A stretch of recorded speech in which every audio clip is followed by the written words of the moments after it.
I'm just pressing record. Should be all set. Mics. Microphone check 1, 2. We're recording. Dan, thanks for having me. Yeah. Thanks for doing this. Lauren. This is cool. What are we talking about? Well, we're talking about Teen Challenge. Yeah, I'll tell. So the podcast, it's called Who's Your Neighbor? And, Jesus said this about who's my neighbor type thing. And when he was talking about the Good Samaritan and, like, people who were in need, needed to be helped. There's this parable in the Bible. So anyways, it based off that. But it's also, like, an introduction of, like, in a way, I think Teen Challenge, like, I was adopted by a community of people. You were in that community as well. And it's like an introduction of that family to my other family. So it's like kind of me introducing you to my family and people I know. But also it's about like your story and stuff, which is cool. And I will say this, I wanted to say right away. Dude, I remember there was this one time that we were in the back 40 and this guy had come in and he was from Muskegon. And you like had known his people or like kind of knew of this guy. And I remember like you kind of taking him under your wing, like taking him around. I happened to be there to like see it, and it was a cool thing to see that you were like encouraging this guy, and like you did it from a place of it was just genuine. You were always a genuine guy, but I think when I saw that, like, let's say I always think this about you too. You carry a certain amount of a lot of people respect you. And you don't even necessarily have to say anything. I think that's what you did there. But in that moment, I got to see you say something too. And it was like, realize like, oh, this is kind of, it was cool. You got to see behind the curtain. It's funny, I don't remember who it was. Yeah, I don't know either. I don't think he stayed long. Because I remember having that happen. Like, we were really talking to him. Or like you were talking, I was just there. Well, it is, you're right. I bet you 10% of the people end up staying because yeah, they struggle. It's a doozy. It's a doozy, yep. And that's what I tell a lot of people too. And if you're not seriously ready to change, then that's not. You're gonna struggle, Yeah. And I have some family members that are wanting to head that way, but Towards change. To the Teen Challenge. So that are struggling. You always like encourage them to go? I encourage them, but in the back of your mind you think you don't know what you're getting into. Yeah. And it obviously it was the best thing I ever did, but it was the hardest thing I ever did too. One of them. So. Yeah. What do you think made it hard for you? Like which parts? The probably more the everyday things you have to do. They put you on a schedule, and let's face it, when you're us back in a big mess, there's no schedule. Yeah. We live one day at a time and 1 minute at a time and do the best we can. But that place, the structure is really hard to get used to. I mean, after a while, it's just like anything else. You get used to it. And no matter how much you love the Lord, you'll get to a point where you're like, enough's enough. Yeah. You gotta need a break. Had about enough. Yeah. But I tell you what, it sure makes you a better person, no matter where you end up in life afterwards. Boy, you'll always. I think the most I got out of it, I can tell you. Well, there's two good things I got out of it that were probably the most important. And the first thing is, boy, I sure think before I speak now. Yeah. Because, and I try and tell that to a lot of guys at work, younger guys and stuff like that. If you just sit back and before you let your tongue say something, think about it first and make sure that's something that you should be saying. because that was a lesson I had to learn, because I did that for years, you know. Say it now and then go, oh, why did I do that, you know. Even with my wife, you know, you gotta choose your words wisely. Some things you just don't say. You just don't. You're better off saying nothing at all, you know, if you don't have anything good to say usually. And the other thing was, gosh, I forgot what I was gonna say on the other thing. What do you think brought about that ability to like change? Like, Oh, why yeah. did you come to that realization? Well, you know, it had a lot to do with the pastors. You know, Pastor Bill mainly. You know, because I used to be the one that would pipe up and say something foolish, Yeah, and then I'd be in the office and he'd be like, with a foot in your "You're mouth. not ready," you know. And the other thing I learned was, at first, you know, a conscience. So when you get out of there and you've already went through all this program and stuff, and you've got a relationship with Jesus, and you're doing well, boy, even if I think about lying, Ooh, I feel it, you know, like something saying don't do that, don't a do conviction. that. A conviction, yeah, the conviction is real. And I think that's why the program's so successful, is because of the conviction you get, you know. And obviously people go the wrong way and do certain things, and then they get back up and keep moving along, which is the best thing they can do. But conviction is hard to, you know, it's hard to be convicted, you know. And I think that's the thing that makes me try to do good the most, is the conviction. It's like from the Holy Spirit or something. Right. Yeah. Oh yeah, it's right there all the time, no matter if it's the smallest little stupid thing I'm about to do. Yeah. You know, it's right there.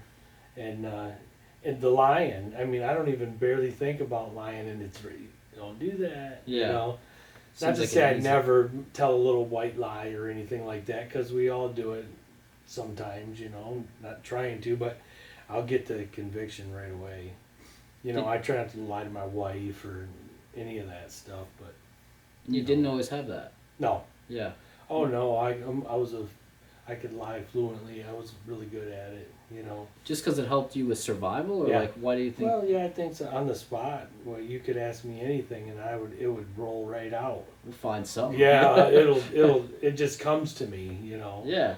And but now I don't, you know, it's like I could literally, a lot of guys that are married and stuff like that, they're doing a lot of stupid things with their phones and stuff like that. I could literally just take my phone and hand it to my wife and say, there you go, do whatever, because I just, conviction, you know. I try not to, you know. I'm not saying I'm perfect by any means, but I think the biggest lesson I got, the two biggest, was, like I said, think before you speak, and the conviction is real when you come out of that place. You think you get better at it over time, like, or like farther? Maybe it's more like you get more removed from what you were doing before. I think about that with like addiction. It's like a breakup that, you know, you broke up and you kind of, there's distance in between. Like, do you feel like maybe your past, or like lying or something like that? You're putting more distance in between. I think boy, it's a whole lot easier to live and be comfortable if you don't have to lie. Yeah. Boy, it's so much easier to not have to lie to your wife or your friends, or you can be honest as ever, you know, and never have to worry about it, because you got nothing to hide anymore, you know. Yeah. And I think that makes a huge difference in your life, because you don't have no stress anymore to go along with it, you know. If you don't have to lie and cheat and steal and do stupid things that you used to do to make it in life, boy, it sure makes life easier for you, you know. I don't feel I have to lie about anything anymore. There's no reason to. Yeah. I get asked a question, I'll tell the truth. You know, I have nothing to hide. So, which is the first time in life. Yeah. Do you remember a day you woke up and it was like that? or just kind of like you noticed it, like, oh, I'm not doing this anymore? You know, I think I got it more as soon as I graduated from the center, and then I stayed on for a few months. And once I came home, you know, it was the scariest thing I ever did was leave that place. Oh you know. yeah. When What's I that got like? in the car, I was nervous. I was like, so being I'm gonna go home and be a different person now, because I'm not the guy that's high all the time that you know. You know, I was nervous that, well, maybe we're not gonna get along, my wife and I, now, because I'm not that same guy anymore, and Yeah. maybe it's not gonna work out the right way. But Like she had maybe loved something about that, or that you prior. That right, she- I think it was more me being nervous, but I, after a few days, you know, it just picked right up, and then something hit me and just said, you know what, you just, now you got a new start. Hmm. You don't have to lie, cheat, steal, do drug. You don't have to do none of that stuff anymore, and you can be comfortable. And I've been like that ever since. You know. Yeah. That's the best thing, is to not have to be untruthful to people. You know, just straight up, whether it's good or bad. You know, I don't have to lie to anyone. You know. Have there been times that you have maybe fallen back, not out of like a need to lie, but just to like an old skin? I found myself doing that. Like I would just have these thoughts that were like, oh, this was like a different guy having this thought. I mostly what I think of is I'll catch myself reminiscing about the things I used to do, and they're not bad thoughts either. It was, you know, a lot of what I used to do. It wasn't just the drugs and, you know, partying and stuff like that. It's the lifestyle you get addicted to. Yeah. So once in a while, you know, you think about the old friends and stuff like that. That you think of them as friends, but are they really? I don't know. You know, maybe they're just acquaintances or whatever. But you think about, they pop into your head every now and then. I've literally been at church and had a lady stand up and prophesize on me because I was thinking stuff like that all the time, and she just, as soon as church was over, she just bum rushed right to me. What? And she goes, "The Lord wants me to tell you something." And I was like, "What?" Oh my gosh. Yeah, she ran right up to me and she's like, "You need to stop thinking about the past. You need to move on. Don't think about that old stuff. You need to move on with your life, and you got your chance. Move ahead." Had you ever spoken to her before? No, never met the lady in my life. What? Never. And did it hit It's home? happened like 3 times, yeah, from people would, and it happened a lot when I would do my testimony too. You know, after the testimony, there people come up to me and, "The Lord wanted me to tell you something. You know, you're not doing what you're not moving on. You're still thinking about the past." You know, and that's happened to me a few times. But the one lady just made a beeline for me. It was shocking. I'm like, and she knew exactly what was going on. It wasn't. Whoa. It was. It'll make you a believer. That's for sure. Not that I wasn't already, but Just boy, another. it sure affirms it. You know, confirms that the Lord's looking out for you. And I had another lady. Just before I went to the center, I was in a big mess, and this lady is a friend of the family, and her name was Donna, and she's lives for the Lord every day. You know, that's what she does. That's her main goal in life, is to live for the Lord. Well, she gave me a hug one day, and she acted kind of weird, and that was it. I left. Well, like 3 days later, I get a phone call on my cell phone from her, and she's like, "Dan, this is Donna, you know, from Everett." And I said, "Oh, well, what? Hello, what's going on?" And she's like, "I hope you don't mind me calling you." And I said, "No, that's fine. You know, she's a friend of the family. I've known her my whole life." And she's like, "Well, when I hugged you the other day, the Lord told me to tell you something, and I didn't do it. So I'm calling you to let you know." He's like, what she said is he's walking just behind you, and you're not letting him catch up. It's like you're trying to stay ahead of him, and people keep telling you that he's gonna restore your life for you, but you got to slow down, let him catch up, and he'll help you restore your life. And I didn't believe none of that. You know, she's like, he's gonna restore your wife for you. He's gonna restore this and this and this and this. And I would always, Yeah. nah, I don't think you people know what you're talking about. And then to this day, obviously, she knew what she was talking about because he's restored everything for me. Oh. So you get some people that, you'll see a lot of different people that say they're prophets and stuff like that, and I find it hard to believe. Skeptical. I'm skeptical. I am. Who do you believe? Because there's a lot of false stuff going on out there too. So is this one the false one? And I'm talking from an out, inside looking out towards people, not the people that are coming to me and prophesizing, but the people you see out there prophesizing on everybody else is where I get skeptical. So I don't know. You just don't know which ones are the real ones. You feel like you've always been skeptical towards like Christian, because you weren't always a Christian, were you? I always was it wasn't really a, I guess I can say I was a Christian. Yeah, I grew up that way. Yeah. I mean, I've always been a believer. Always been a believer. What got you off the path, or do you remember?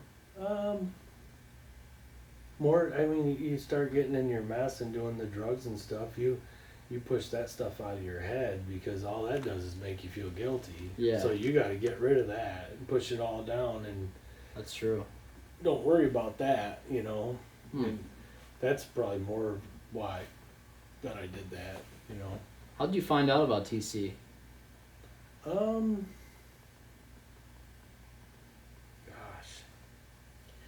I had a friend of mine.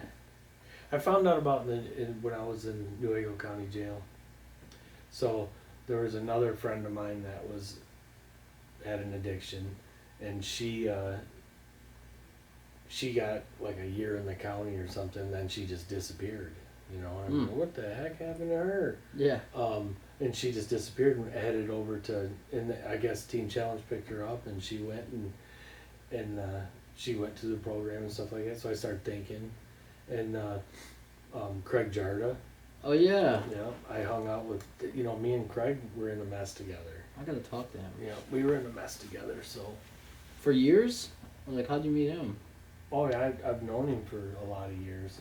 He was friends of mine, so we met. And, what was it? Oh, sorry. Go ahead. No, go ahead. I was gonna say, what was it like seeing someone that you ran with? Also, now you're next to him, worshiping and like praying. Like, was that weird or? Yeah, it was different, but I didn't even know he was there. I didn't know what happened to him. Oh, okay. I just showed up to Teen Challenge. Yeah. And that day I met you, when I walked through that office, Craig was like, Dan, and I kind of ignored him because my wife was standing next to me. Yeah. And I didn't even recognize him. I'm like, who's this guy? Yeah. And when I come back out, I seen it was Craig.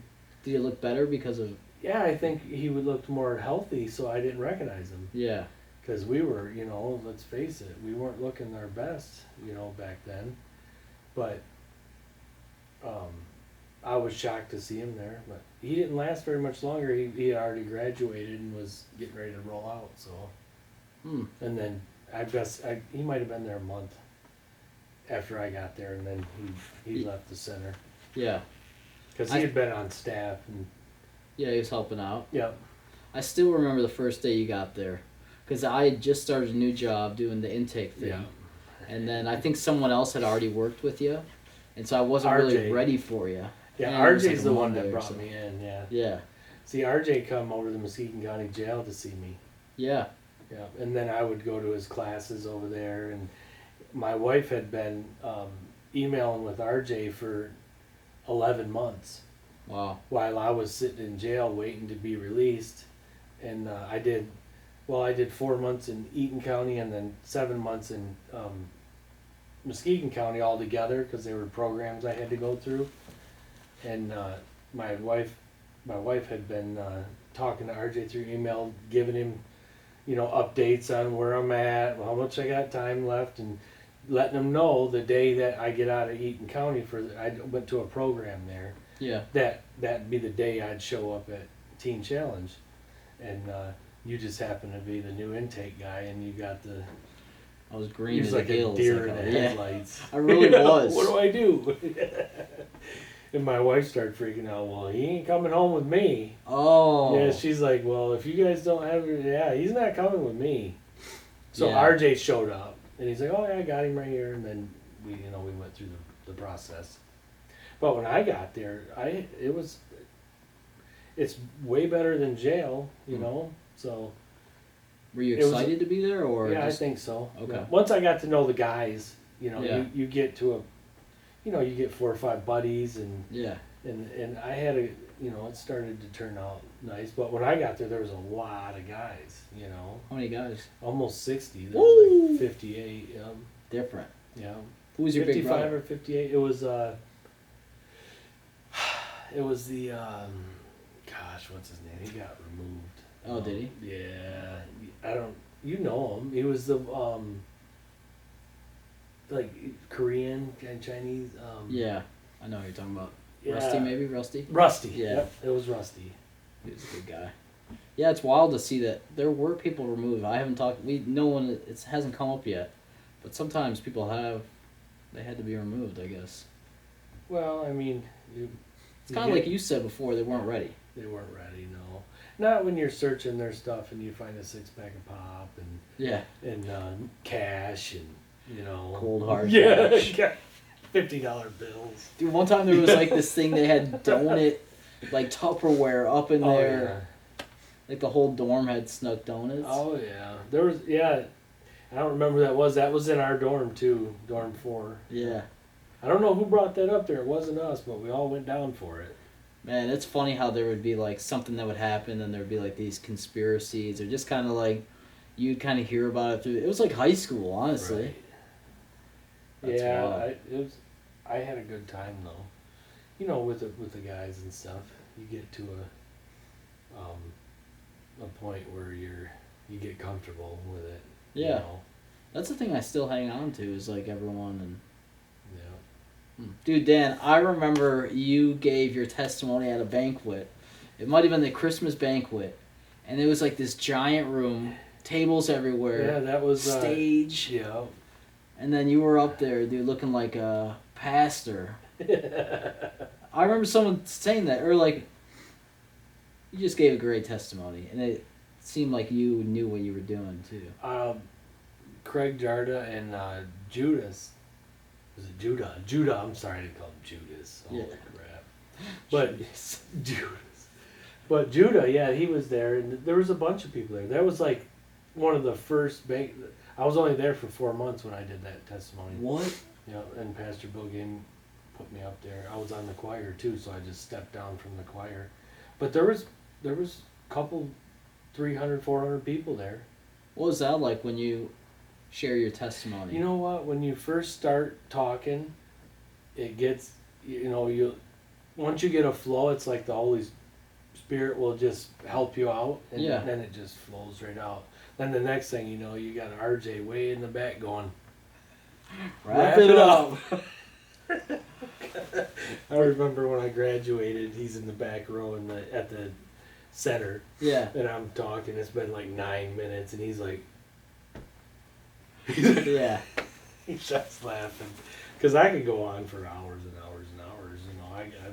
I'm almost 50 years old. I've had a lot of life. You've been through some things. Yeah, I've been through some things. So, but I remember a few stories you told me just throughout Teen Challenge that were kind of eye-opening to me, or things that I necessarily wouldn't or haven't gone through. Noah and I talked about that. We said, what a cool place that like our paths somehow intertwine. Like where else could that happen? Right. That we could all be in the same place together and stuff. Right. Well, you know what? I always had a gift of I can tell you the right things to do in life. Yeah. I can help you with everything you need, but I sure as heck can't help myself. Yeah, can't. But I can tell you how to do it. Mm. And I related to a lot of guys in there like that.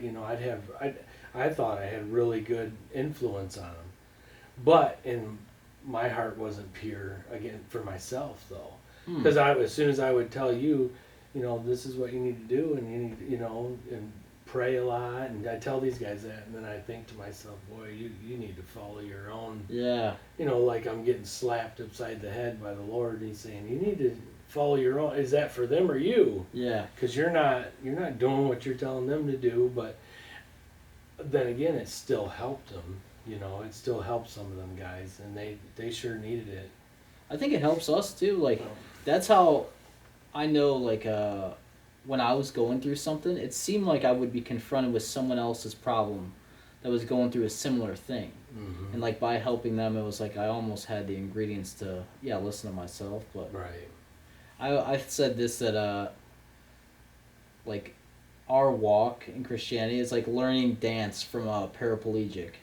It's like you have to learn how to learn from someone who's not dancing, Right. or like they're in a wheelchair and they're trying to tell you how to jump type thing. Right. It just doesn't correlate or make Right. sense. Yeah. Yo, what do you think about the Shep? What was your first interaction with him?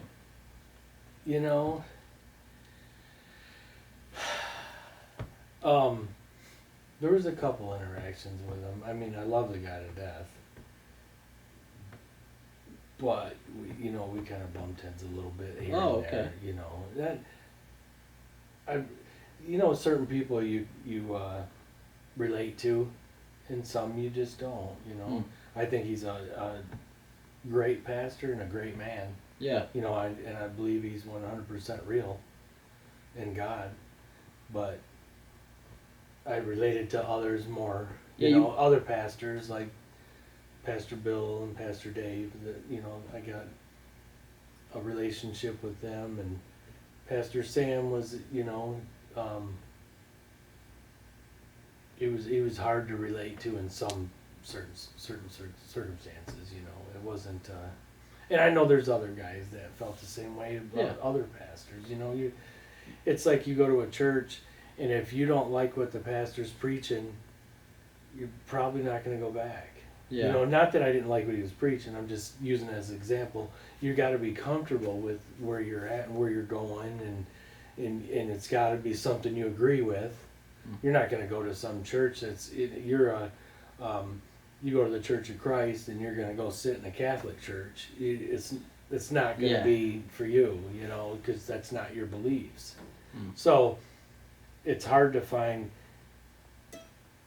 I think the biggest problem was the and I hate to say it, but the praise and worship. I struggled with that. Because I don't mind praising the Lord. It's just the singing and the. It was a lot. It was a lot, yeah. Because it was an everyday thing, pretty much. And it's like twice on Sunday. Get to the sermon. Yeah, so you responded more to hearing someone speak. Yep. Rather than the singing and. Were there any times during worship and singing that you felt like, oh, this is a cool moment, that like maybe certain God was... songs, but I can call myself a critic. Yeah. Because if I don't like something, the song or something, next. Yeah, I just move on. I don't want to hear it. Yeah. And that's something I still struggle with. If I don't like something, I usually don't want to hear it. So. I will say, when I think back, I was thinking back to my relationship with you, and like our interactions we've had, and I always remembered like you being up at the altar praying. Like I was, and I did want to ask, like, what is that like, where you're in your chair, and you're hearing the message, or something hits you, and you're like, dang it, I gotta go, or either maybe you're not dang it, but you feel like you gotta go, either lay something down or pray. Like, do you feel like you were praying a lot during that time in your life? Or was it just more in bed at night? Oh, okay. There was there's a couple guys, that for me, it took me probably 6-8 months of being there before I even got to where I was let go. Where I was like, oh, okay, I'm gonna give it to the Lord, and just, this is what you got to do. Just, you got to submit to the Lord. Just submit to Him, and your days will be a lot easier, and you'll get a lot more out of it. I can remember after that happened to me, that was in bed at 3 o'clock in the morning when I finally submitted to the Lord and said, "All right, you got Really? me." Yep. You're wrestling with God in the middle of the night. Wrestling with him. I wrestled with him for 6-8 months. You know, like Yeah. I ain't doing this. Oh. You know, I'm in my probation office going, "What happens if I leave?" Mm. Well, you'll go to jail. Dang. That's what happens. How long would you have gone to jail for? Like 3 to 15. Woo! Yeah, so it wouldn't have been pretty. But once you get to the point where you're like, all right, just admit to him and let's move on, it got a lot easier. And I remember there was another guy there, Ron, and old man Ron. Yeah. And he used to come to me, Dan, I can't do this. I just can't do it, Dan. Yeah. And I'd be like, Ron, you know, and I'm speaking from experience, Ron. I know what the problem is. Yeah. You're not giving in. You're not submitting to the Lord and just letting it happen. Once you do that, Ron, I can promise you, because I've been through it. I know exactly where you're at. Yeah. I said, as soon as I did that, boy, what a difference. Was that like a prayer that you said, or like a feeling that you're like, finally I'm done? Or... Just talk to, you got a relationship with Jesus anyway. Talk to him and just tell him, okay, Lord, this is it. I'm done. I submit. Take me. Do what you would do with me what you will, and I'll follow your every lead. And it wasn't 2 weeks later, Ron came to me and he had done it, and Whoa. he was there for almost 3 years. And you got to be a part of like helping him through that. Well, and he used to, every time I'd see him, he'd remind me of it. You Yeah. know, and he'd tell my wife and stuff like that. And I don't toot my own horn over it, but it was good to know that he got help from it. But I didn't. I almost felt uncomfortable when he would say something about it. Yeah. You know what I mean? Because I don't think it's something that maybe it is something that so people know how Jesus works. Yeah. You know, sometimes he works through me, and sometimes he works through you, and to help others. You know. Yeah. It can be a voice for him, but I know it helped him. So I've used that. You know, I've told a lot of guys, this is the only way. You know, the only way is to dive in head first. Otherwise, you're just gonna fight it the whole time. And then you're going to walk out of here and you're going to make the same mistakes that you've always made, and you're just going to fail. Yeah, you because don't learn. You're just going through the motions. You know, this is like you're getting used to the program and you're not trying to get anything out of it.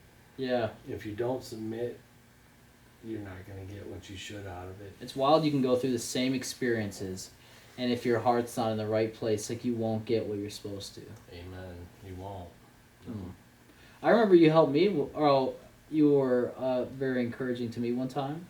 I mean many times, but I was doing a devotion on Saturday, and I hadn't done one yet, and I wrote this whole thing, and like I prepared and really... I remember. No. Yeah, and I went up there in front of everyone and did the devotion, and after, you gave me a big hug. It was like you were the first guy I saw coming off stage, Yeah. and, just a place of like vulnerability, and I was unsure. It was good stuff. Yeah, you told me, I think you said I had a gift or something, or like you were proud of me. Yeah. And that was like such a cool moment. Like I needed that at the time too. Yeah.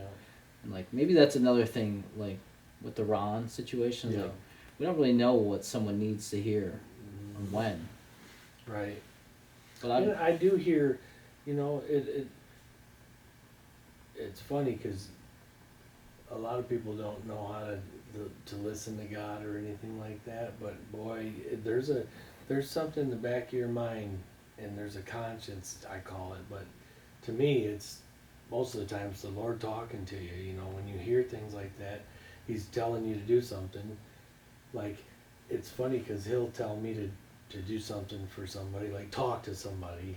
I just get an urge in me to say something to this person. Like an itch. An itch.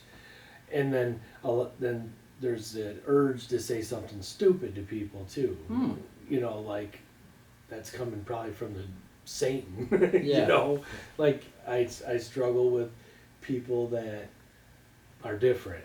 And like their sexuality's different and things Yeah. like that. I wasn't raised right that. I'm not saying it's right or wrong, but I struggle with things like that. I don't agree with it. So, not that you can do your own thing. It's you're gonna deal with it in your own way, and you're gonna have to deal with the Lord in the end also.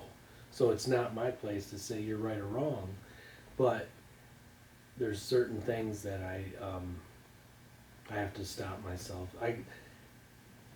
From talking about it, saying stuff to them, because I Yeah. can get pretty mean to people. And I'm just like everybody else. If I don't agree with you, I feel like saying something. Oh, yeah.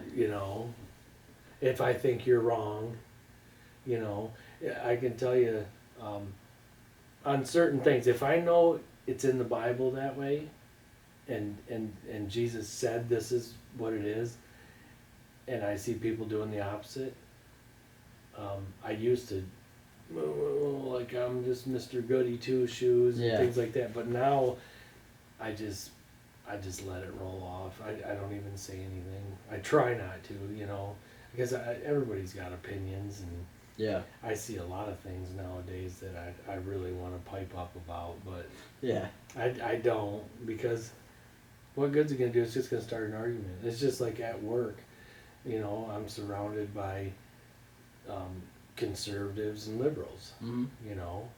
and we're all to the point now where it's like we don't talk about it no more. I Yeah. don't want to hear it. I don't want to talk about it, because all it does is causes arguments and fights, because we all have different opinions. Do you feel like your relationships have gotten better since you decided to stop talking about it? Or Oh, like for you've sure. interacted better with But people? there's a little bit of uncomfortableness Ah. between you. You always know, because the way that they think and you think they're wrong, and they think you're wrong, and Yeah. there's always a little bit of you still like each other, but Yeah. there's a little bit of being uncomfortable around them, just a little. Yeah, it's like you question. Yeah, If you're wrong about that because stuff. the whole time I'm thinking, man, how could you think like that? Yeah. And then he's saying the same thing about me. How could you think like that? Have you ever? But to me, it's shocking. So Yeah. and we don't bring up religion or politics at work. It's just not. If they do, I just walk away. Yeah. What do I you do don't. for work, by the way? I'm a carpenter. Carpenter. Yeah. JC was a carpenter. Jesus. That's right. Nice. Yep. Have you always done that? I do it off and on my whole life. Yeah. Yeah. Interesting. What did you do at Teen Challenge for work?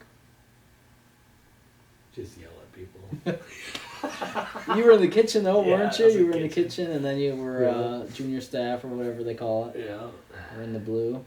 How long were you at the program until you got the kitchen job?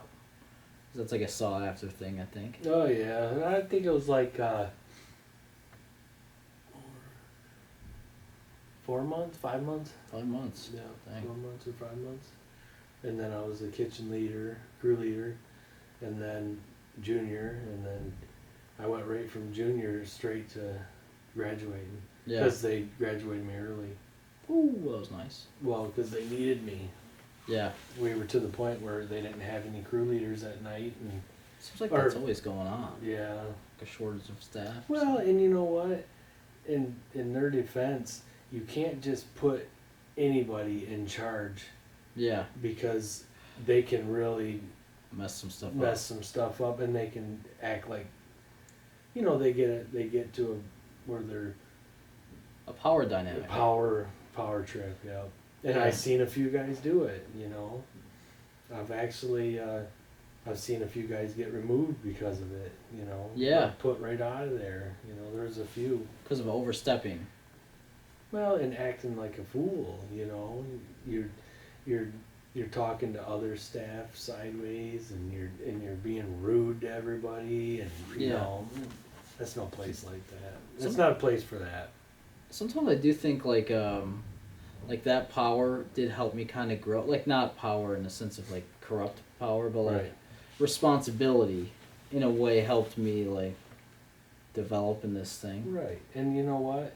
It's like when you see all these dorm captains and all these guys writing each other up and things like that, and you know, and they used to call me Teflon Don. Did they really? Yeah, because if I'd got written up, it never made it to. Ah. It made it to the office, but it'd go right in the trash. You had some friends on the inside. Yeah, well, Pastor Bill and RJ, I'd get in there and they'd be like, I mean, it'd be for something stupid. Like I had a guy write me up for it because I had a tube of chapstick up in the top bunk up in the spring Oh there. my gosh. Yeah, so RJ's like threw it in the garbage and I never got written up, you know, just nobody wrote me up. But when I became staff, I didn't write people up either.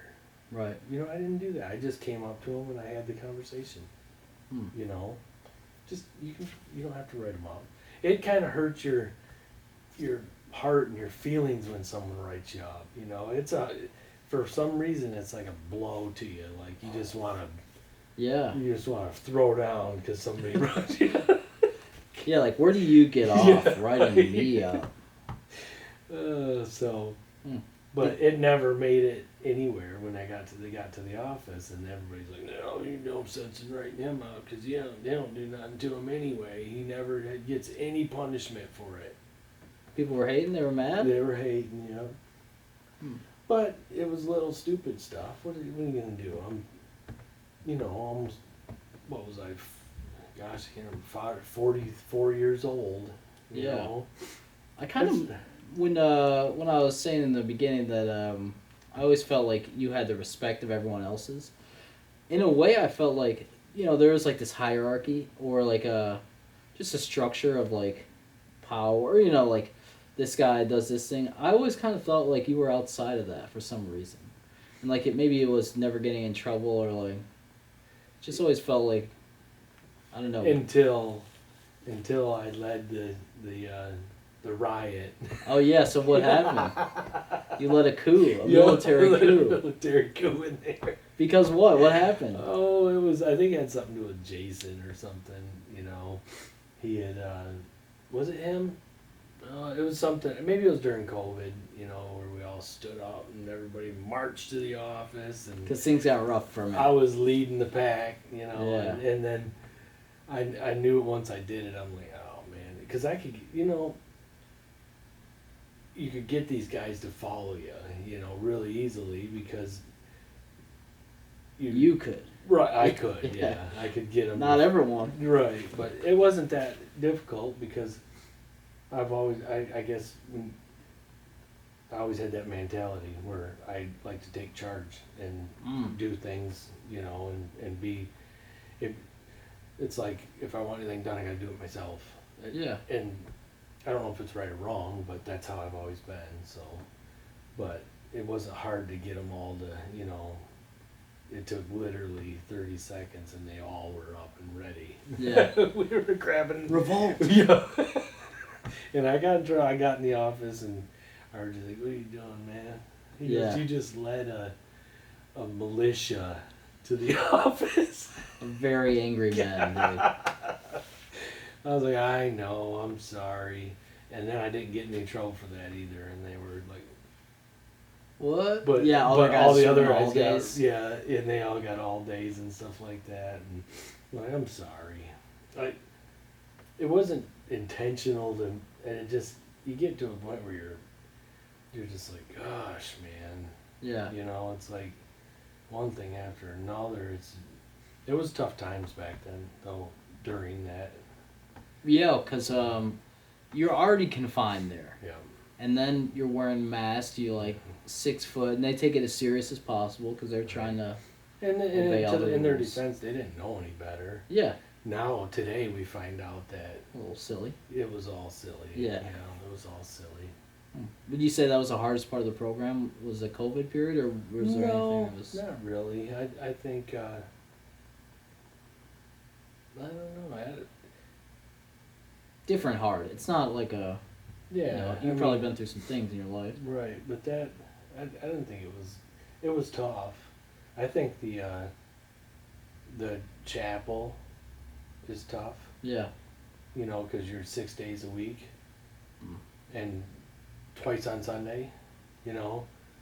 Were there any chapels that you felt were like earth-shattering, or like, oh, this one was different than the other ones? Like some guy preached a message that you just felt like hit You know you what? when you I needed. think Pastor Dave used to have a message like that. Yeah, he had some powerful stuff. Yeah, I liked his preaching, his style. You know, they all preached a good word. Yeah. His style was more along my lines, short, quick, to the point. Yeah, to the point. It And- packed the punch kind of. Yup. And then you got Pastor Sam, where you'll be sitting in there for 2 hours and 48 minutes, and Pastor Bill will have to come to the door and say, Wrap it up. Wrap it up. We got school. Did you ever think you would end up in, or like, when you look back at your life, did you ever imagine it would turn out the way it did? Now, you mean? Maybe as a whole, but now too. Like we're sitting in your basement, like of your house. Like I knew you from being next to you in a bunk bed. Right. You know, showering with a Yeah. bunch of dudes. Like, did you ever think you'd make it out of that? No, not really. No, I wasn't a believer in that right away. Yeah. It took me graduating, doing the staff thing, getting home, and then, because when I got home, I was on strict probation orders. I was at the drug testing at 5 in the morning. I was on probation. When I got home, I was on probation in 3 different counties in 2 states. Wow. So I had 2 different states on me and a county from one state, and then 2 counties in Michigan. I was on probation everywhere. So I had like 3 probation officers. What was going on? If you Well, it was when I had been charges in different counties. Yeah. So they all, run together at the end, and then they give me one probation officer here in Lansing, and they run the show for, they're the ones that are overseeing me for all the other people. And like I got in trouble in Missouri, so they transferred me here because I just kept getting in trouble in different areas, and I got 5 years on probation for that, right? And shockingly enough, I went through that program. I did 3.5 years on it. Not one single violation, not one single dirty urine, not one single any problem. And they let me off early. Nice. I emailed my PO in Muskegon. Baldwin had already let me go. I had such good relationship with my probation officers. The probation officer in Baldwin called and got me my job in Lansing. What? Yeah, because they looked at my record. When I was getting my job, they looked at my record and said, "No, we can't hire you." Yeah. Well, I called my PO and told him what was going on, so he called them, and they called me back and said, "Hey, you're hired." He vouched for me. He says, like, "This guy's a good dude. You gotta hire him. He's made some mistakes in his life, but you can't punish him forever." And they hired me, and I've been there almost 3 years now. When you look and back, they're real happy they did, because I do good work for them. yeah. So and they all let me go early. I remember when I got sentenced in Muskegon, that judge looked at me and she said, I was facing, they wanted to give me 36 months 36 months. And she goes, "Well, we're going to let you do the RAP program, which is Western Michigan Alternative to Prison program in Eaton County, and you're going to do the Teen Challenge." And she's like, "If I was you, I'd just go to prison. Yeah. Just go." Right. She's like, you're gonna fail. Right. You're not gonna make it." Dang. And that was the last words I heard from her. And right when she said that, I looked at her and something in my head said, "You lady, I I'm prove you will wrong." make it. Yeah. I will make it." So when she said that, and I had the probation officer from Muskegon. She was the supervisor of all the probation officers. She was hardcore. She would come to the center and see all of us, but she really liked me. I figured out a way to get off probation that everybody that fails don't know about. And you know what it is? What? Just don't do anything wrong. Yeah. It's the only way out. Just say I'm no. telling you, I've been on probation 3, 4, 5 times, and this time I didn't do anything wrong. Hmm. I didn't drop dirty. I never did drank nothing. I did nothing wrong, and it was easy. What it made was the just difference, an though? inconvenience. How could you get there after years of like struggling to do that stuff? Well, you get older like I am, and you're sick and tired of being sick and tired. Yeah. You have to be sick and tired of being sick and tired, and Uprooting your you life. I think you get to a point where there's like, that's it. I'm done. I'm not doing this anymore. I watched half my family die. You know, while I was in the center, I lost, well, not just the center, but the jail and the center altogether. I lost both parents and a little brother. Oh my you know. gosh. So, all from addiction. So, I'm still have a brother and a sister that I'm losing now to addiction. One of them's been in prison most of his life. The other one is in a prison in her own mind right now. Why do you think like your family seems to be susceptible, or like why? You know what? It never skipped any of us either. Yeah. It got us all, and my nieces and nephews. It got all of it. It just, I think, more the upbringing too. It's got a lot to do with it. If you're in a household full of people that are doing drugs, and it's okay if you want to join in, then what's to say you're not gonna? And that's what it was like. Basically, yeah. Hmm.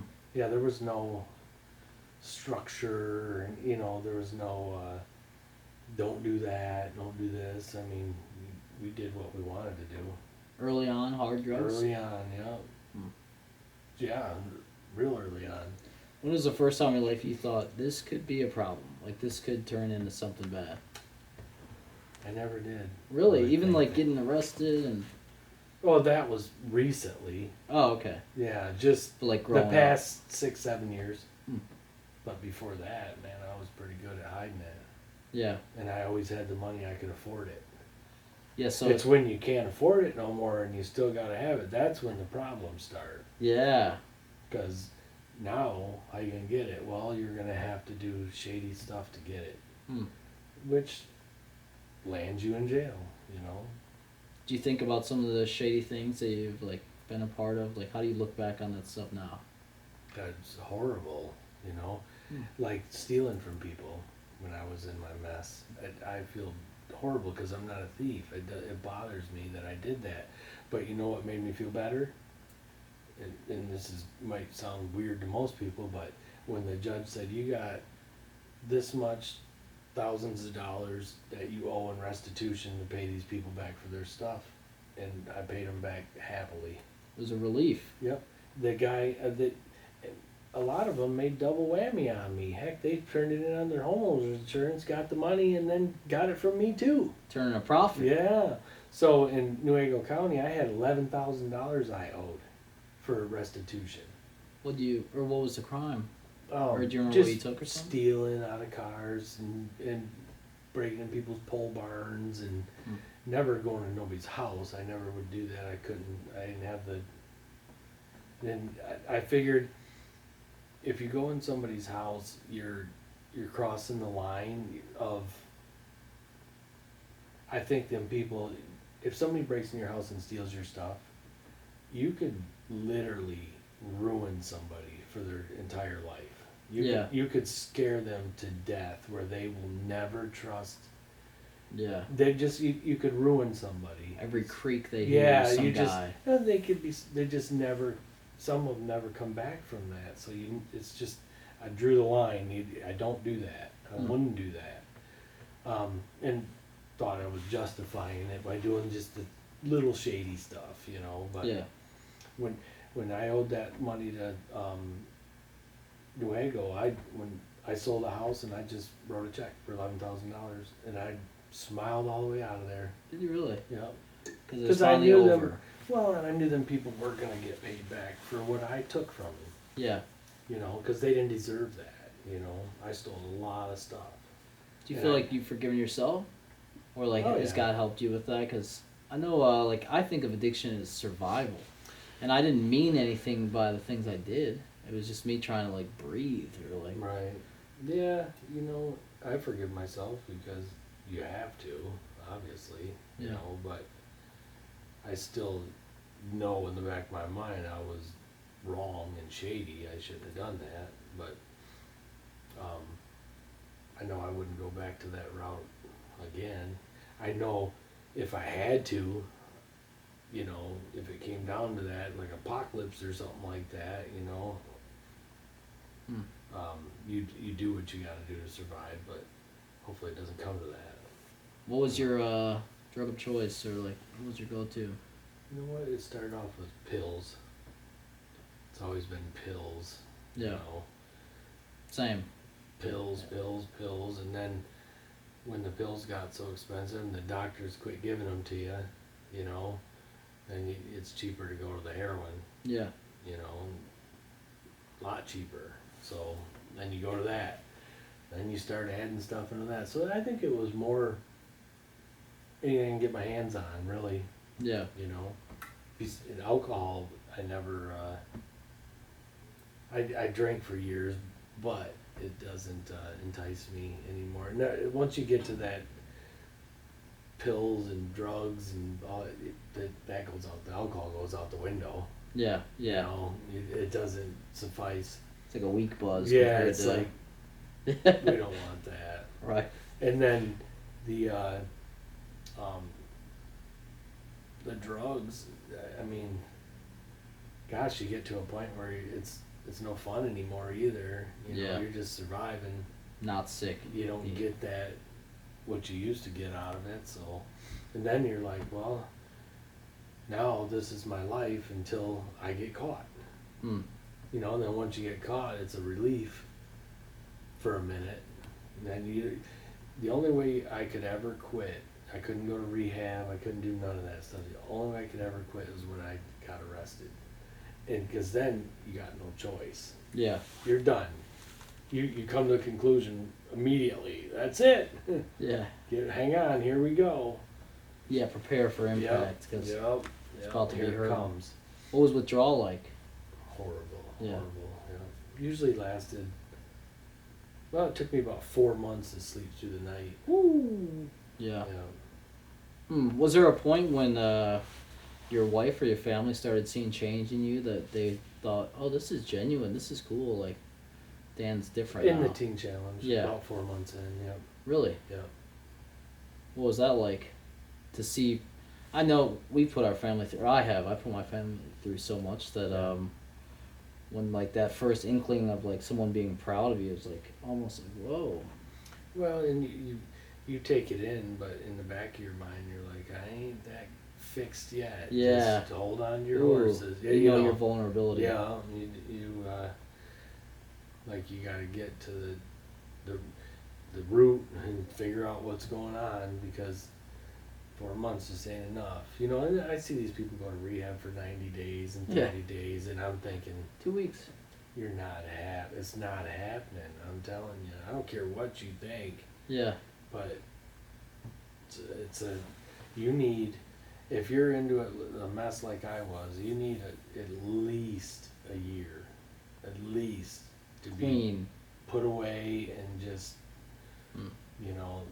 otherwise, they keep putting these kids in these rehabs, and I had a niece just go to a rehab. She's been on heroin the whole time, and they put her in there for 14 days and then let her come home. It's like, I'm sorry, but she's not even done going through withdrawals Yeah, yet. physically, she's not even there. She can barely even walk at 14 days. Oh, I don't know those what jello legs. Yeah, what do you think she's gonna do? Yeah. She's running back to that. You know what they do? They just put them on methadone.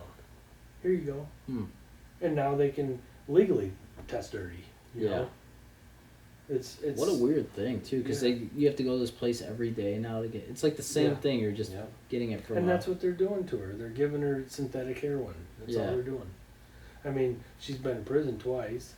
She got out. She was out 1 week, and went to her PO's office with some meth in her purse. He's like, let me see your purse, and just opens it up. Oh, what's this? What? Right back to prison. Oh my Been out a week. gosh. So then she comes home and jumps right back on the heroin. Yeah. It's like, what do you... But, in her defense, she's 23, 24 years old, too. So it's like, but now she has a baby. It's like, now what do you do?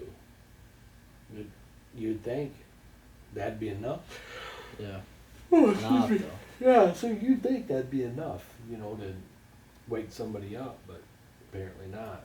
You know, apparently not. So, Do you think there's something that maybe you took from that like life that you've gone through that you are thankful for, or you know, like we've gone through bad things, but maybe it's created in you a certain personality or like a callousness, or like just know that you can get through a lot, like a strength. yeah, I think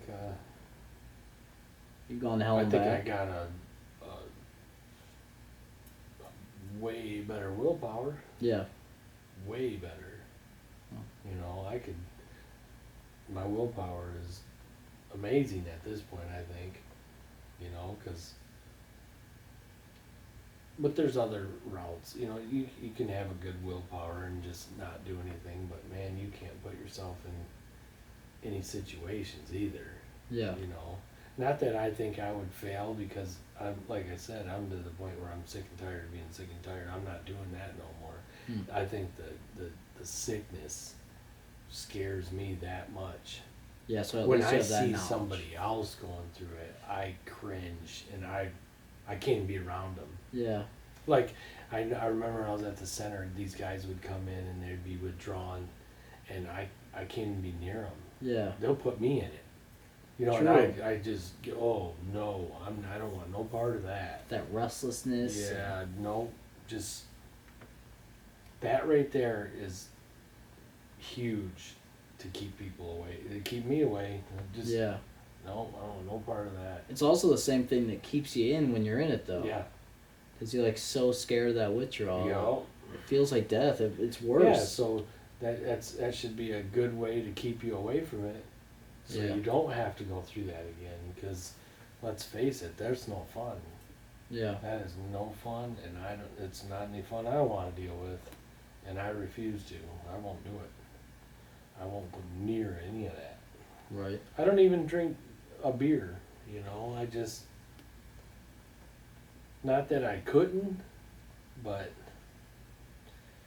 it's for me, I do things to get the effect off them. You know, it's not It'd be for the feeling, not the- casual. Yeah. You know. No, I'm there. I'm gonna do 6 of them real quick and Yeah. see if that helps. 6 while you do 1. Right. Yeah. Yeah. It's just not. So I just don't even go down that road. What I about don't smoke pot. I don't do none of that stuff. So I just, that's another thing. It's no, thank you. was there any temptation towards that stuff after? You think, well, maybe I can just. Smidge. Yeah. All it's gonna do is make me paranoid wreck. I know it'll do. Yeah. You know, I've been down that road. When you don't do something for so long, especially like marijuana, boy, you'll be Paranoid. a paranoid wreck, dude. Yeah. And it'll change your mind real quick. Literally. Yeah. You're like, no, it's all you need. You'd be like, no, I already know what it'll do. You know, so I don't even have to. Same with like cigarettes and stuff. They're just, to me, they're nasty now. Yeah. I smoked for 30 years, and Did you really? Yeah. I just have no ambition for them anymore. That's exciting. You save a lot of money. Yep. A lot of dough. Well, I don't know, that center knocked a lot of stuff out of me. You know, that I used to like that I no longer Yeah. want for, you know. Yeah, it changes you. Yeah. So I don't need anything Right. except go out to eat, and we go camping and things like that, you know. Do stuff that's fun.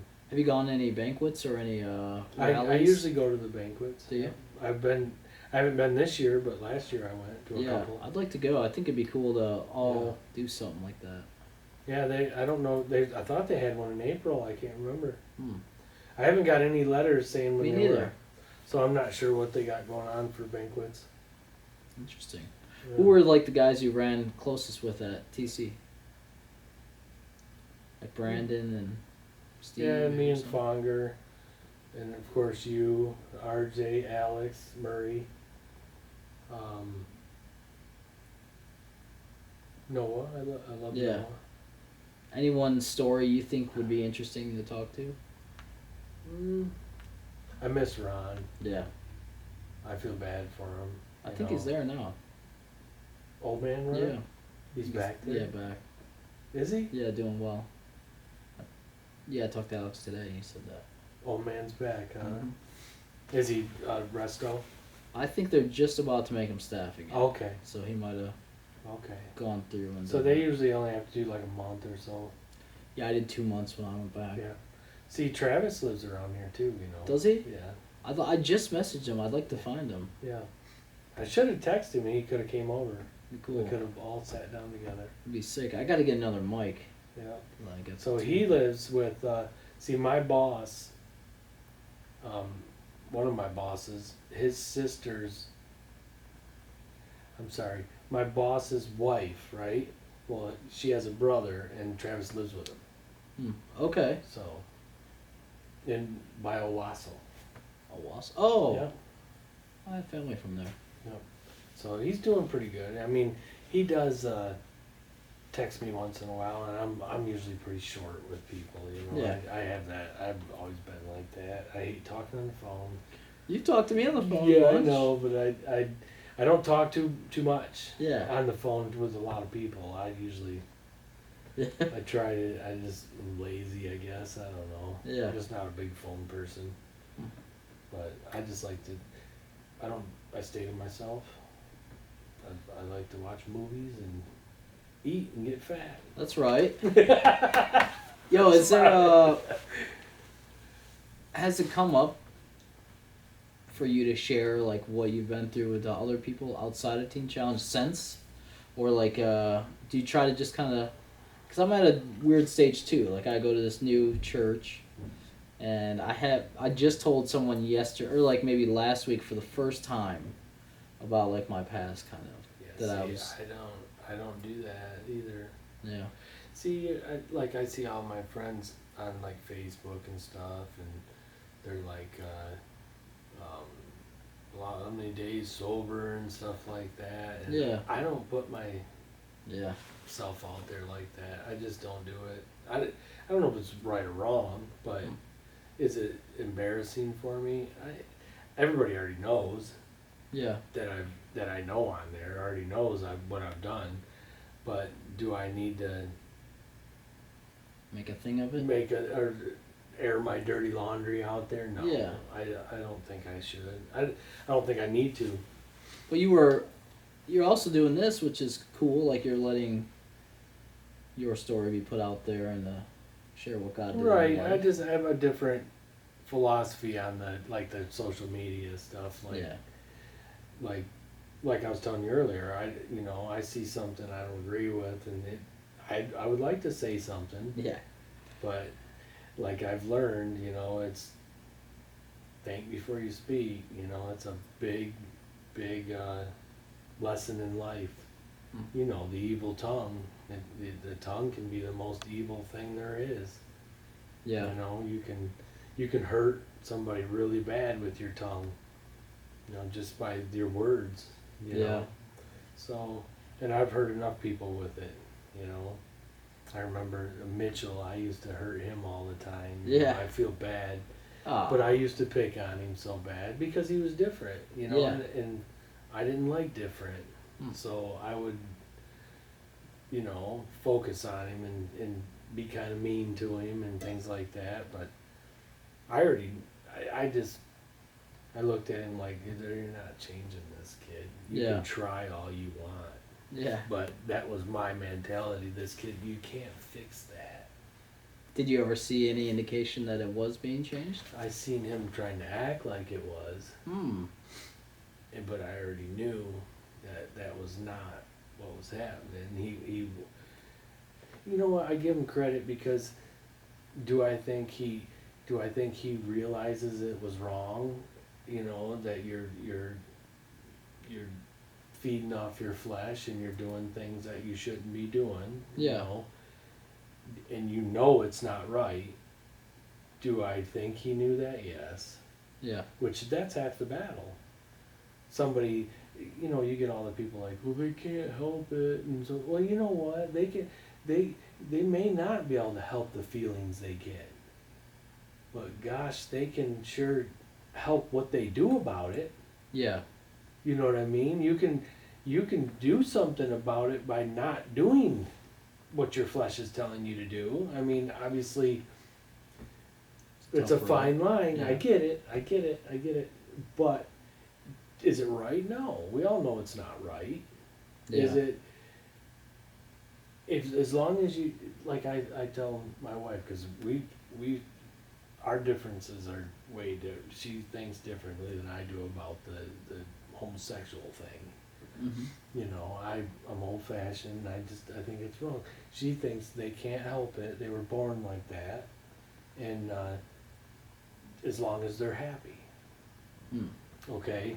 Well, I think that maybe they were born like that. I don't know. Or maybe it was taught to them, or maybe I don't know. What I do know is that they can be a homosexual or whatever, and be gay in that, but they have to realize that it's wrong, okay? Mm. And they have to try and do better. Period. You have to try. Yeah. You can't live in your sin and expect to be forgiven. You have to try to stop doing the wrong things. Yeah. Like anything we do, if it's not right, you have to try and stop. Will you ever? I don't know. You know, that's up to you. But you can't. You know, we've all been through the Bible. We've been every bit of it. You know, you have to try and do the right thing.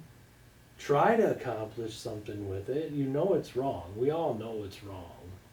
I mean, the big movement that's going on right now, we all know that the people in their own mind, they know it's not normal, but I don't know. Some of them may be mentally thinking it's normal, but I don't know.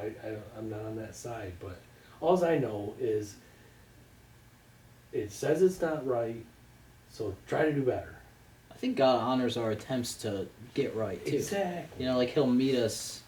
Like I don't think He expects us Meet to us get where clean. we're at. Yeah, Yeah. exactly. Like, Yeah. man, when I think about being saved, I pulled from the lowest. No. You know, I was depressed and wanted to die and Yeah. shooting up and stuff. And Yeah. yeah, no one demanded that I get better before I get helped. Kind Right. of, you know. So I know I just God want will them meet to. us. I just want people to acknowledge that it's not right, and try to do better. Yeah. At least try. You know, you can't just live in it and there's nothing wrong with it. I'm not. It's like a abortion. You know, come on. We all know that it's not right. Am I the one to judge on it? No, because I'm on the fence on it. You know, maybe I know I'm wrong for being on the fence about it, but I think there's certain circumstances where it warrants an abortion. You know, like if somebody rapes you, or you're gonna die if the baby's born, or the baby's gonna die, or you know, am I wrong? Probably, because there's no circumstances usually that you're supposed to get an abortion, but Yeah. it's a fine line. It's a fine line. Am I gonna burn in hell because I believe that? Absolutely not. Right. I'm going. I know where I'm going, Yeah. but Yeah, I'm there's not. I would always think that, or I think how I handle these situations or something like. Maybe that if I saw the person personally, you know, I'd feel different about it. Or like I try not to put a blanket statement on it, you know, because I want it. Like Mitchell. Like I have a certain way I think about Mitchell because now I know him personally. right. And it's like you put a face to it and you're like, oh, I kind of get, you know, like And maybe that's what's intended for us to And like. the other thing is, do I think he, I mean, they don't want to be like that. You know, it's not like they woke up one day and said, I think this is a better way to live. Yeah. You know, they just have some things going on in their head, and they're, you know, and it could be just all the vaccines we take growing up. You know, it could be Water, water, anything. It could be because a lot of vaccines are made out of like different hormones and different fetuses and things like that, and they could interact with somebody and make their hormones go a different direction. You know, you just never know what to this world right now. You just never know what's going on. But I think people need to try to do better. You know, as far as that's concerned. I mean, I got lots of things I need to do better on too, but Yeah. I can't not fix myself and worry about everybody else either and say they're not doing right. So I mean, I'm kind of a hypocrite to say that, but you know that I'm better than anybody else. And I'm not saying that, but we all have our faults. Yeah. That's the one I struggle with the most though, as far as when I'm looking at this stuff. It's like you don't grow up like that, and it just seems really abnormal to me. So I struggle with it. Yeah. When I think about that stuff, I think one thing Teen Challenge taught me specifically was that like a lot of great people are going through some rough stuff, and that like everyone's trying their best, you know. Like that's why I think I was able to connect with a lot of people in Teen Challenge, because it was like I understood through myself. Like I didn't mean to get caught up in what I got caught up in. Like I didn't plan for this, and so I almost knew that about other people too. Like I knew that you were a good guy in there too. You know, I knew that about maybe instinctively, but Right. Dang, is there anything else about TC that you feel like someone should know? You know. Or your story, specific? What do you mean by my story? Like if there's something that if someone saw this, you'd want them to kind of understand about you and either where you're at now or why you... Well,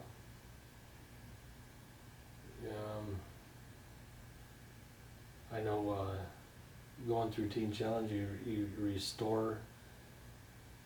God will restore everything you've lost. You know, as long as you take it in and you submit to, like I was telling earlier, and you realize you got a problem and you really want change. He'll restore everything like he's done for me. You know, he's restored everything in my life I ever lost. You know, and I'm not talking about materialistic things. I'm talking relationships and jobs, and I mean I can remember being at home and I have such a horrible police record that nobody would hire me. I mean nobody. And I just did a little praying, and I left it in God's hands, and he came through for me once again, like he always does. Yeah. I mean, the Lord's came through for me. That's one thing I'll do is I make sure and I forget sometimes. If I'm real tired, I'll fall asleep, but I'll wake up at 5 a.m. and oh no, I forgot to pray, and you know, and I'll get it in real quick. But prayer is huge. I don't care what anybody says. And my wife thinks when we have troubles out there, we have friends that are struggling or anything, you know what you hear is my wife, I'll have Dan pray for you. Yeah. Like she thinks I got some special powers or Yeah. something like that.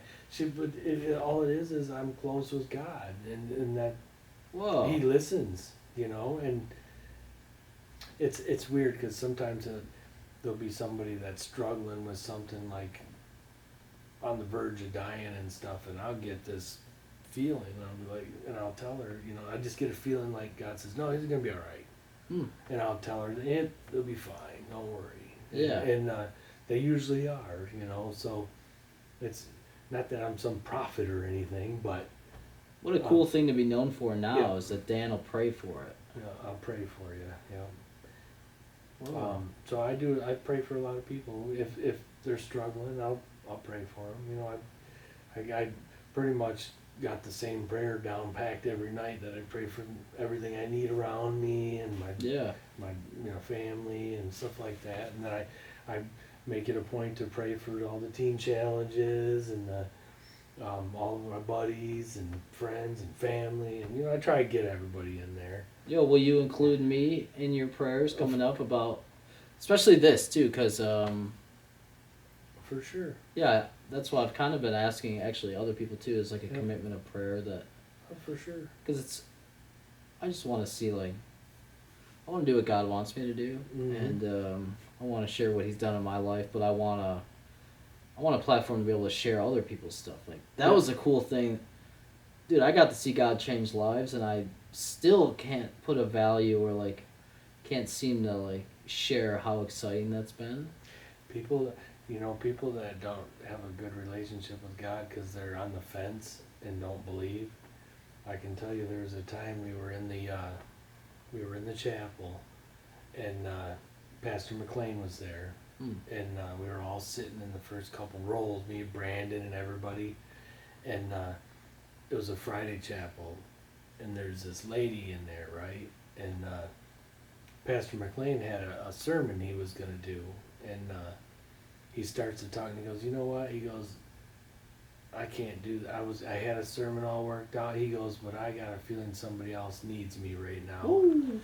And this lady stands up, and she's looked like she had some alcohol in her, and she's drops her, and he starts screaming and crying, and he brings her up, and he starts praying for her, and he's trying to get the alcohol demon out of her, and I tell you what, when she dropped to her knees and she was up there, it was almost like a wave came through the door. The door that goes into the courtyard right there? Yep. And you can ask everybody sitting in that row with me. It was Brandon, I think, was sitting beside me, a couple other guys, and you could feel just this presence come in that door, and we all got the chills, and you could feel it was the presence of God is what it was, and he waved right in, and the weirdest feeling I've ever felt in my life, and you could feel that. You don't get to feel that very often. You don't experience that. And we looked at each other, and we all felt it, and we were shocked. Pastor McLean has a way about him that he can bring the presence of God real fast to you. It's like his faith or something. Yeah, it's like Pastor Kurt, McLean. He had a way about him too. I used to tell my wife, I said, that guy right there is probably the closest man walking beside Jesus as you'll ever see in your life. Yeah. He is the real deal. He's such a good man, loves God. Yeah. Just loves him. I think he passed recently, didn't he? Yeah. Such a good man. I used to clean his church for him. We'd go over there and mow all his lawn. We'd get over there with a push mower, and there's 90 acres. Yeah. With a push mower. With a push mower. One day we was over there to mow, and he's like, I looked at the yard, and I'm like, oh my Lana. I'm like, look at this thing. And he's like, yeah, we got the push mower today. Yeah. I haven't got the rider out, What do you mean? It's funny that he would probably do it if we didn't too. Right. But I'm thinking, why don't you have the rider out and ready? Yeah. Are you kidding? This grass is and it's thick, 99 degrees out, and it's just it was horrible. They get you some hot coffee on a nice 90 his degree wife day, used to give us coffee and nutty bars. But I used to hate having to mow the ditches at the center. That was my favorite thing to do. Me and John Vance used to always get stuck mowing them. When I would think about that today. I was thinking about that. When I would see that I had to mow the lawn for work duty, I would be so excited. That it was work duty I loved. Because I think it's instant gratification. You see, like, it looked bad and now it looks good. Right. Yeah.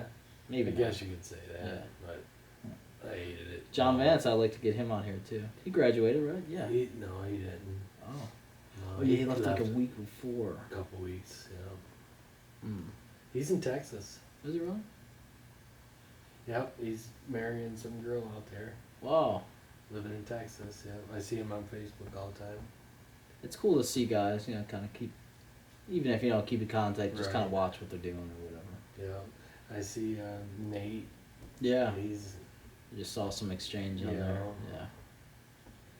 it's and that's another thing it's scary to see because when you almost don't want to tell your spouse a lot of times when somebody falls. Yeah. You know what I mean? Because then they When are you gonna? Fall? yeah they're looking at you like, oh, what's going on? And when is it coming? Or because it's hard to tell her when somebody falls because you don't want them to look at you like you're automatically gonna fall too. Yeah. And that's not the case. But I hate to see it, but it is what it is. I mean, we all have stuff that we deal with, and we just get back up and start walking forward, and it is what it is. You get a fresh new start just like that. Yeah. That's Yeah. the one thing that Yeah. I know is different about Yeah. me. Is at least I have hope going through these troubles now. Because Oh, I'm still yeah. going through them. Yep. And I still have these feelings. I'm Yeah. fighting. Yep. But it's like I know there's something different. Like there's someone with me. And it's Jesus, obviously. Like, Yep. And you were always one, if something did happen to you, you'd admit it right away and jump right and get right out of it and get some help quick. yeah, I had to. Yeah. Instead of letting it drag out, and then the next thing you know, Yeah. you're 2 years later, you're like, oh man, here we go. Were you at the center when I was going through kind of some of my Yeah. rough patches? Yeah. Yeah, I always wonder what that's like from, because I was teaching basic Christian development, I think, when you had came in. Yeah. And then what's that like to see a guy that was teaching to suddenly be like wrapped up in it again? Yeah, I didn't really, I'm not one to, I just hope that they get better, I hope they Yeah. get better. I don't look back and say, oh, what a dummy. Yeah. I think, because you know how many times I've done that? Boy, oh boy, just one little stupid trigger and it's, what the heck? Yeah. And you're at that point, you just, Screw it. yeah, and once you've made that decision, that's it. You're gonna do it. Yeah. Your conscience goes right out the window. You really do. Yeah, it just shuts off. Override. Yeah. Boop, it's off. Mm. Go straight to it. You're focused on exactly what you're gonna do. So no.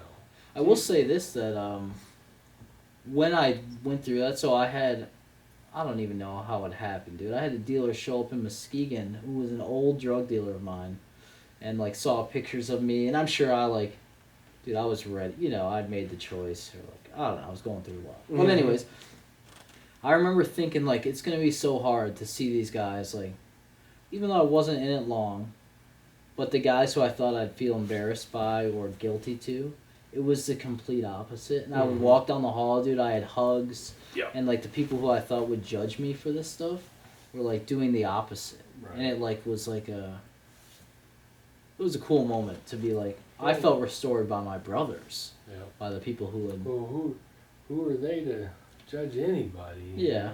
Heck, there's no reason for that. I just hope you get back up and move on again. Yeah. I always worried about a lot of guys. It's like you hear about the guys that die. Yeah. It's like Derek. I felt Yeah. so horrible because I think I struggled with him. Yeah. I did. He was tough. He was hard to like. Yeah. I struggled with him as far as, I probably didn't give him as much as I should have, the benefit of the doubt, and I was probably a little meaner to him than I should have been, and then I hear he's dead, and I'm like, oh shoot. So I felt horrible. Yeah, me too. Like, man, I should have never treated him like that. Yeah. Because, everybody's got their own struggles, but he didn't even make it a day. Dude, at that's home. yeah. And that tells me right there, his focus was to go right back to what he started with. You know, he didn't. If you don't even make it home barely, Yeah. and you're jumping in, head first, then what have you been thinking the whole time? I wonder. True. What was your focus before you went home? I mean, was you thinking about doing that the whole time, and you just, I don't know. Yeah. Did he learn anything? Probably learned some, but I don't think maybe he wasn't there for the right reasons. I can see people falling, they're home a couple weeks, but man, the day you get home and you're like, Yeah, how long was you that were festering? waiting. Yeah, you were waiting to get to that. Yeah. It's like I can't wait till I get home to get to that. But someone said that he didn't have anything in his system. What do you think, That- a heart attack? I think so. I think but it was also weird circumstances too. Like he didn't have a place. He was like walking on the side of the road. He's from my home city. You know that? Yeah.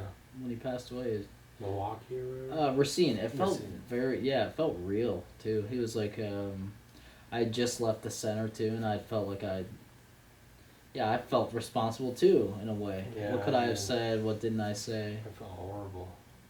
Like, man, I just seen you, dude. It's hard for me to think that you said you've been mean to these guys when I saw you around them though. Like you were always. Derek was one I struggled with, only because he was so, because of his attitude towards others, Yeah. it triggered mine towards him. Yeah, like who are you to kind of. Yeah, and I didn't like him, and they would all come to me, and Derek's doing this, Derek's doing that, and then I would focus on him, but he really was, he was letting, they made him a crew leader one time, and he just, whoa, his head Do blew this, up, do yeah, that. and just lost it. Yeah. And I come in there like, man, shut it down. Pump the brakes. Pump the brakes. These kids ain't, that's not how you get things done. Mm. I promise you, it ain't from, these guys are all addicts and thieves, and I mean, we've all been through the ringer here. They're not going to listen to somebody that doesn't talk to them man to man. Yeah. You can't, a good manager will have his people work for him in a nice way. You can get a lot more done by being straight up with somebody and being nice to them than you can just being a total jerk. You're Yeah. not going to get anything. You're not going to get anything out of me being that way. Yeah, maybe in the moment you have Yeah. some pull, Yeah. but you can never. He'll never help you. Like there's a couple guys like that, like Rick. Yeah, yeah. There's ways to do it, and you can get somebody to do whatever you need them to do, and all you gotta do is ask them in a nice way, and Yeah. come on, just Do you feel like you had that same pull in your mess, like that you carried that same? I can get whatever I want Yeah. done. Yeah, I never. I was a good manipulator. I think Mm. I could manipulate anybody and get whatever I want. Yeah, it's funny that if you were in business, you'd be a good salesman. Right. But like coming from the Yeah. road that we came from, it's manipulation. Yeah. And I didn't consider it manipulation in the center, but on Yeah. the streets, it was definitely, that's what it was. Yeah, because it feels dog eat dog. Like you gotta do what you gotta do, Yeah. and you do, Yeah. because it is coming from a different place. Exactly. Well, Dan, this was fun, huh? Yeah, good times. Thanks again for doing it. I appreciate it. Yep. No problem. And because I have the ability, I just want to thank you again, I guess. And man, I have always looked up to you from the moment. Yeah, I always knew, I respected you. I could tell that you had been through things. And yeah, it was nice. I was encouraged a lot of times by you. And Well, same here, Bubba. that's right. Pal. Anything else that you can think No, of? that's Or good, man. I enjoyed myself. doesn't have to be the end too. We could eventually we'll have a couple other guys. We'll get together whatever and you want. do a bunch or Whatever something. you want. You can bring a flock over if you want. Yeah. And all sit around and Yeah, remember you came to my Shoot apartment the for a crap, Packer game? yeah. That was fun. That was my roommate got to see like this wide variety of different guys. Right. He was a little taken back, probably. Oh, I bet. I mean, it was fun. He had a good time, but he was just like, "Who are these guys? These misfits." Whatever happened to Lon? Who's that? Or what's his name? Lon. Lon. Or what's it? You know, he was the intake director for a while too. He was at the center. He There's ended up Griff. leaving. No, he was there a long time. And he did intake. He's the one who tells on everybody. Oh, You know who? He catch you watching movies and. Oh, Levon. Levon. Levon. Yeah, I got to talk to him. You did? No, I want to. Though. Yeah. I was thinking about him today. I love Levon. Yeah, I do. guy. He He's meant interesting. well. Yeah, he's very. He's well. just a really nice guy, but he's by the book. Woo. By the book. I as a staff, I always appreciated that someone else did the dirty work in a way. Right. You know, like we were saying, he said the things that I wouldn't say, Right. and he had no problem doing because that's how he was. Right. I was more of like appealing to your being a person. Yeah. Like, all right, let's figure this Trying out. to. Yeah, he was like, no, this is the way the book says. This is how we do it. Yeah, I did love him though. Yeah, I do. interesting. I'll get Well, him good. on. But... All right, Dan, love you, dude. Love you too. Buddy. Put her in the vice, huh? Yep. Yeah. Good job. That was fun. Thanks for doing it.